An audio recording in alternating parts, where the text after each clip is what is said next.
I.S.U.P.K.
Wife, y'all can have sex as long as you want.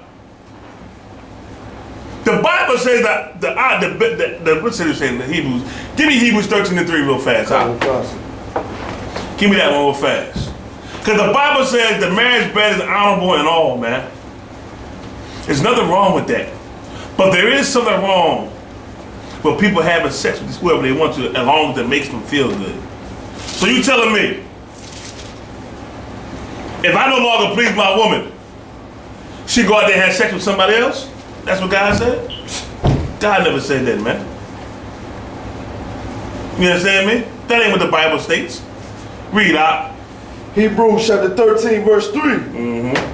Remember them that are in bonds, as bound with them, and them which suffer adversity. That's 13:3? Yeah, it's the next one. Go ahead. Marriage is honorable in all. Say it again. Marriage is honorable in all. Nothing wrong with marriage, man. It's honorable, man, when a man and a woman come together, man. You know what I mean? That's sexual intercourse. That's honorable. Go ahead. But whoremongers, Slocky, and the bed undefiled. You know what a whoremonger is? You understand? A monger is a seller or purveyor of. Somebody who sell women, he sell whores. That's your pimps, man. I hate when a cat try to call me a pimp. I check the hell out of him every time. I'm like, yeah, I got more than one. I got 2 ribs. Oh, go ahead, you pimping. I ain't, man, listen, man. Let me say something to you, young brother. Don't ever disrespect me and saying I'm pimping. I ain't no goddamn pimp. I'm a man of the Lord, man. And my wives are holy women, man. You understand? Down with their husband. I hate the whole pimping term. I ain't no goddamn pimp, man. You understand me? I'm a holy man according to the Lord. Whoremonger is the pimp. Finish reading. And adulterers God will judge. And the ones who have sex outside of their union with their man, their marriage, God gonna judge them, man. That's right. Listen, y'all, throughout all this, we're gonna break it down for you. We're gonna show you what adultery is.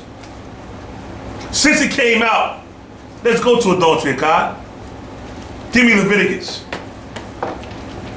Give me what Leviticus is. Leviticus 20:10. And it's going to tell you what adultery is, man.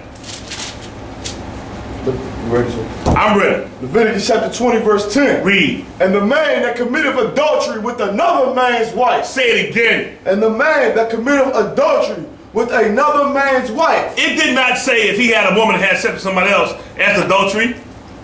That woman he had sex with, if she has a man, that's considered adultery. If a man commits adultery with another man's wife, meaning if you had sex with a woman that has a man, that's adultery. Read. Even he that committeth adultery with his neighbor's wife, the adulterer and the adulteress shall surely be put to death. You see that, right? Her and the boy she's dealing with both be put to death according to the law. And it tells you clearly what adultery is. Now, I'm gonna help y'all out in the class. We're here to teach you. Christians are gonna say, well, that was back then. That was the Old Testament, right? That was the Old Testament. Well, I'm gonna give you a cut for them in the New Testament on how to combat when they say that, right? Everybody go to Romans 15, verse 4. quickly. Romans 15:4. And let's see what the Apostle Paul said about the Old Testament.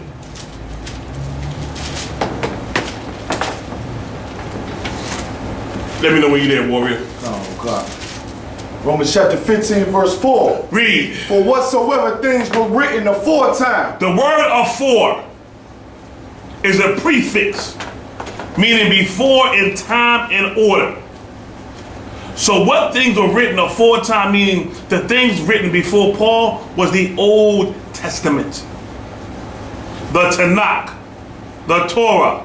These are things written before Paul's time. And they were written for his what? Read. Were written for our learning. Our what, brother? Our learning. Meaning you're going to learn from the things in the Old Testament.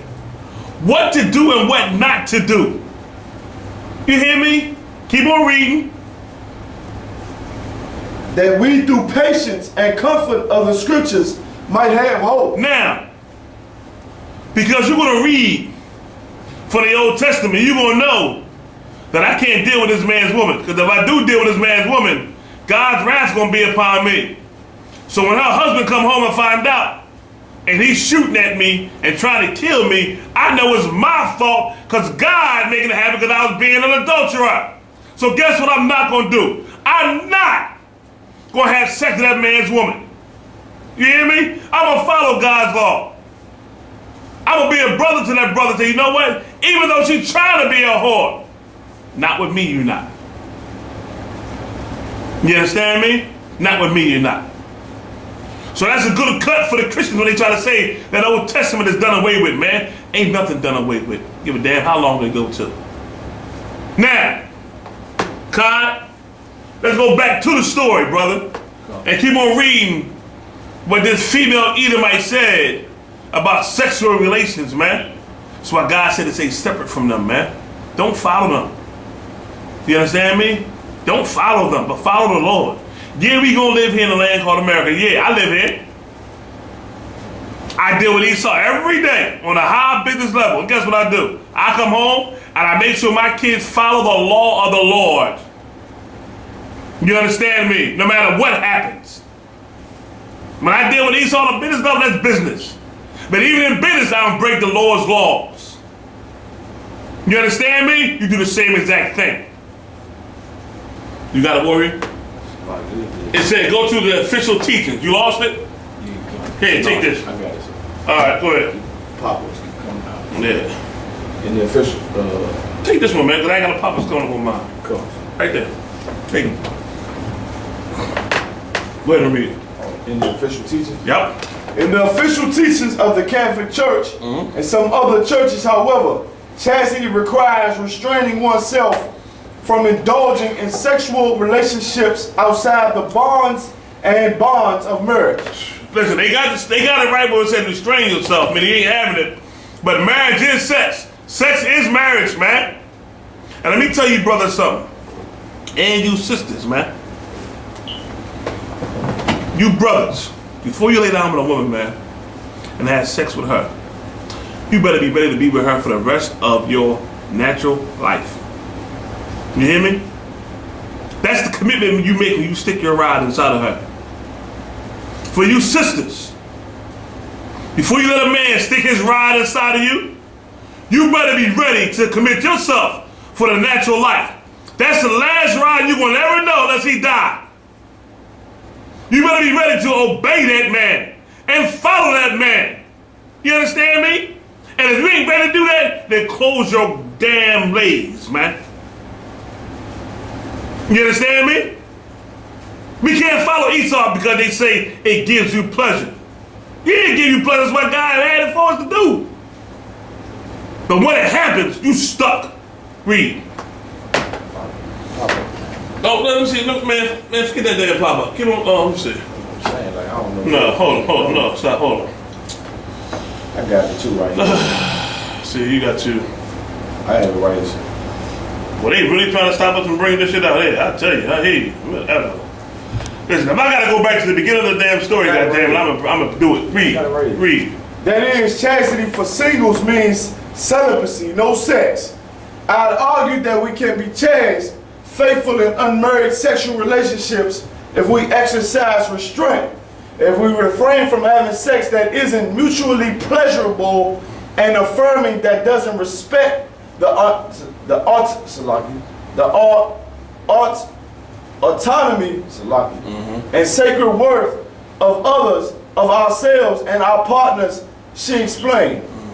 McCullough believes it's unfair to ask single Christians who haven't been called to a life of celibacy to refrain from sexual intimacy when both men and women need sex. That's why Paul said it. You understand me? Paul said this, man. Hold this right. Hold that. Give me 1 Corinthians 7 and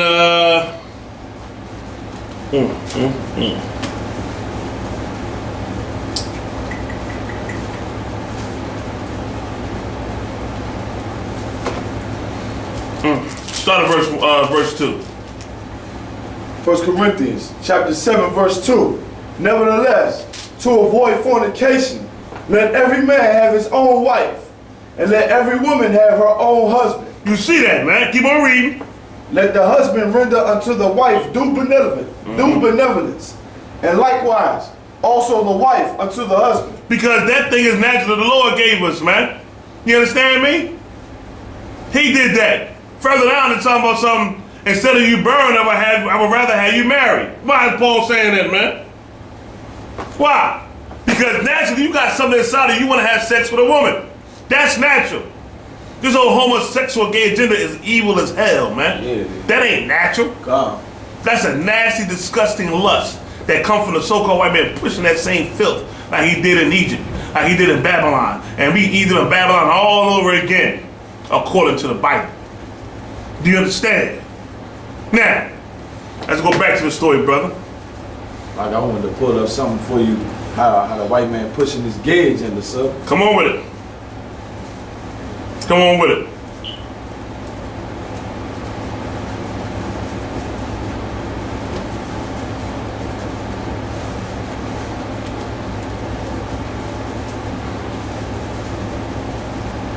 This cat right here. True. Oh, Young Jock. Yeah. Listen, I saw his face, right? And I thought about it. Let me tell you something, man. This cat tried to become a rapper, right? And was very, very unsuccessful. He had maybe one hit song. So now, I wait for him to get back in the mainstream and get back in the public light. He put a perm in his head, look like a damn woman. It's like a hustle, man. But you don't sold your soul for money, man. What the hell? In the hell with him, his perm in his head, and all that garbage, man. You understand me? Oh man, whatever. The hell with a Young Jock. Let's give him the story out. God. There are those who feel that they are called to seasons of celibacy. No, drop down where it says plenty of women. You read this already. Plenty of women and men love sex and need it. We need bodily pleasure, remember, and the abundant life for them will involve seeking out relationships of mutual pleasure. Chastity or just sex requires that whether we are married or unmarried, our sexual lives restrain our egos, restrain our desire for physical pleasure when pursuing it would bring harm to self or other. Now, let me tell you something, man. What she said was so evil on so many levels. Esau know about the whole sexual thing, right? Now, if you remember, Esau did a TV show, HBO, called The Masters of Sex. And they was exploring what sex do to a man and do to a woman. You understand me? And let me tell you something. A woman ain't made to be having sex with multiple men. She's not. Because each man she get with does something to her. You understand me? She can't handle that. You understand? A brother can have multiple women, but a woman can't. She can't deal with that, man. You understand me? Esau know the pleasures that come along with sex. He understands it fully.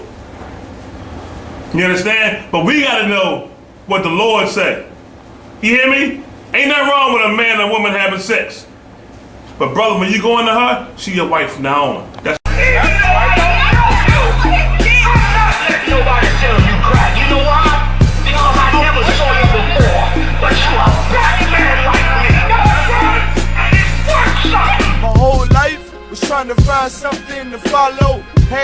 see every man tried to borrow. Felt pain and a lot of sorrow. Got betrayed, sold packs, I didn't even have my heart broke. Living confused, about to lose hope. Cops got me on the side of the road like a sideshow. Need an antidote before I croak. Now I'm setting fire to rhythm man blues for this guitar smoke. Rebel with no cause, trying to find direction. The world got me vexed. Picked up a bad liquor habit that's hereditary from oppression. Felt like my life was on fire, trying to find an exit. Now look, 10 G's plus a good wreck. Sometimes a follower is a soldier, trying to find a good shepherd. Plus when you in hell, how do you excel? Wisdom the breath of life, I don't believe in fairy tale. Listen well to what I tell. No calling can cause pain, something that a rebel knows very well.